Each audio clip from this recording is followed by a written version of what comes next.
Target with Bhavik મારુમાં history શોર્ટમાં દક્ષિણ ભારતીય રાજવંશો ભણી રહ્યા છીએ. એમાં આપણે દખ્ખણના ચાલુક્ય, રાષ્ટ્રકૂટ અને પાછા ચાલુક્ય કઈ રીતે આવે છેલ્લા શોર્ટમાં જોયું.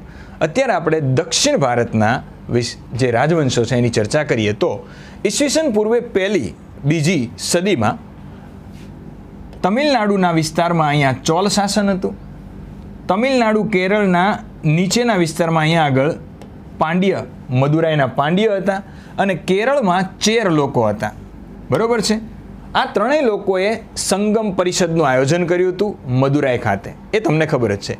ધીરે ધીરે ચોલ વંશ નબળો પડ્યો અને ત્યાં આગળ છઠ્ઠી સદીમાં, કઈ સદીમાં? છઠ્ઠી સદીમાં પલ્લવોએ સત્તા છીનવી લીધી. આ પલ્લવોનો સ્થાપક હતો સિંહ વિષ્ણુ.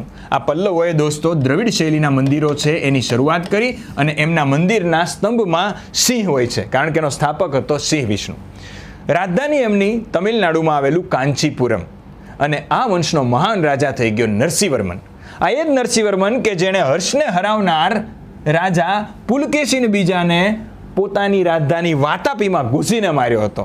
આ નરસિંહવર્મને મહાબલીપુરમ નામનું નવું નગર વસાવ્યું અને ત્યાં આગળ 7 પેગોડાના મંદિર બનાવ્યા મહાબલીપુરમ.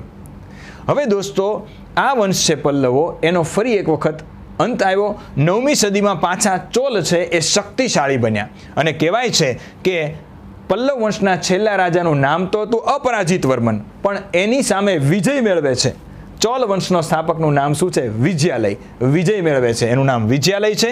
એમણે રાજધાની રાખી તમિલનાડુનું તાંજોર અને આ વંશનો મહાન રાજા રાજરાજ ચોલ કે જેણે દોસ્તો રાજરાજેશ્વર અથવા તો બૃહદેશ્વર શિવ મંદિર બનાવ્યું જેના પડછાયો જમીન ઉપર પડતો નથી, મંદિર ઉપર પડે છે અને પાણીમાં પડે છે.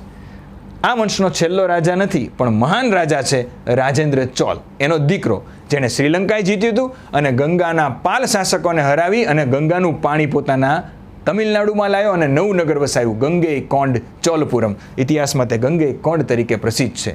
જો તમને આ માહિતી ગમી હોય, શોર્ટમાં બધું જ ભણાવી દીધું એવું લાગતું હોય તો વિડીયોને ખાલી લાઇક ન કરતા શેર કરજો, તો જ ભાવિક સર છે તમને શોર્ટ આપશે. વધારે માહિતી માટે, વધારે ભણવા માટે ટાર્ગેટ વિથ ભાવિક મારું એપ્લિકેશન સાથે જોડાઓ. જય હિન્દ, જય ભારત.